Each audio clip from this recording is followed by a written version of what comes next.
Hello students, let us understand the following question. In this question, the question says, if the sum of first 4 terms of an AP is 40 and that of first 14 terms is 280, then we need to find the sum of its first n terms. Okay, n terms का हमें sum find out करना है. So let's start.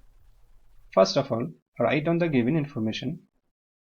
We have, that is हमें given है sum of first 4 terms, that is let's say इसको क्या देता हूं S4 इक्वल टू 40 और 14 टर्म्स का हमें गिवन है सम जो है let's say S14 equal to 280.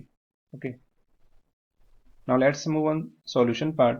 इसका सॉल्यूशन देख लेते हैं. देखिए माय डियर स्टूडेंट्स, हम जानते हैं कि एपी का जो जनरल फॉर्मूला होता है सम का, वो क्या होता है S n is equal to n by 2a plus n minus 1 into d. यहाँ पे डी मेरा कॉमन डिफरेंस होता है n number of terms and a जो है मेरा फर्स्ट टर्म होता है और एस एन यानी कि सम एन टर्म का. सो यहाँ पे हमें सम गिवन है S4 दैट इज 4 टर्म्स का 40. सो अगर S4 इज इक्वल टू मुझे निकालना है, सो एन मेरा हो जाएगा 4 दैट इज 4 अपॉन 2 ए हमें नहीं पता है प्लस एन हो जाएगा 4 माइनस 1 इंटू डी भी हमें नहीं पता है और S4 की वैल्यू हमें पता है डेट इज गिवन है 40 के इक्वल है. सो 40 इक्वल टू ये 2 से 2 टाइम चला जाएगा और फिर ये इसके डिनोमिनेटर में आ जाएगा. क्या मिलता है हमें 2a प्लस 3d. सो यहाँ से हमें जो वैल्यू मिलेगी दैट इज ये 2 से 20 टाइम चला जाएगा. सो 20 इज इक्वल टू मुझे मिल जाता है 2a प्लस 3d. मैं इसको फर्दर ले सकता हूँ 2a plus 3d is equal to 20. इसको लेट्स से इक्वेशन 1. नाउ अगर मैं सम ऑफ 14 टर्म्स की बात करूं S14, so will be equal to क्या हो जाएगा 14 upon 2a plus 14 minus 1 into D. S14 that is sum of 14 terms मुझे पता है ये कितना गिवन है 280 के इक्वल है. सो ये 2 से 7 टाइम्स कैंसिल आउट हो जाएगा 14. तो 7 times of 2a plus 13d.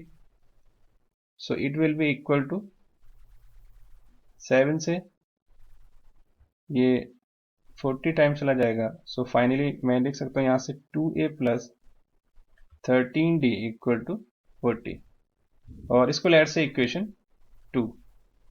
ये मेरी इक्वेशन 1 थी और इसको मैंने 2 कह दिया है. अब हम क्या कर देते हैं सब्ट्रैक्ट कर देते हैं. सब्ट्रैक्ट इक्वेशन 1 फ्रॉम 2 से. तो सब्ट्रैक्ट कीजिए. यहां से हमें क्या मिलता है इक्वेशन 2 से हमें सब्ट्रैक्ट करना है. इक्वेशन 2 है 2a plus 13d minus 2a minus 3d will be equal to क्या हो जाएगा 40 माइनस 20. सो फर्दर इसको सिंप्लीफाई कर लेते हैं. Minus 2a plus 2a cancel out हो जाएगा और यहां से हमें क्या मिल जाता है 13d minus 3d that is 10d हो जाएगा और equal to 20. Then d equal to मेरा क्या रहा 20 अपॉन 10. सो ये 10 से 20 2 टाइम चला जाएगा. सो d मेरा कॉमन डिफरेंस जो रहा वो क्या 2 आ जाता है. इसकी d की वैल्यू पुट कर दीजिए इक्वेशन 1 या 2 में से किसी में भी. पुट इन इक्वेशन हम कर देते हैं 1 में और इक्वेशन 1 हमारी क्या है 2a plus 3d equal to 20. यही तो हमारी इक्वेशन 1 है. सो d की वैल्यू यहाँ पे लगा दीजिए 2a plus 3 into 2 equal to 20. So यहाँ से मुझे a के लिए सॉल्व करना है इसको.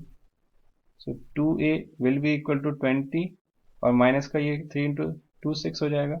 राइट हैंड साइड जाने के बाद माइनस का 6 हो जाएगा. सो हमें क्या मिलता है 2a is equal to 14 and a is equal to 14 upon 2.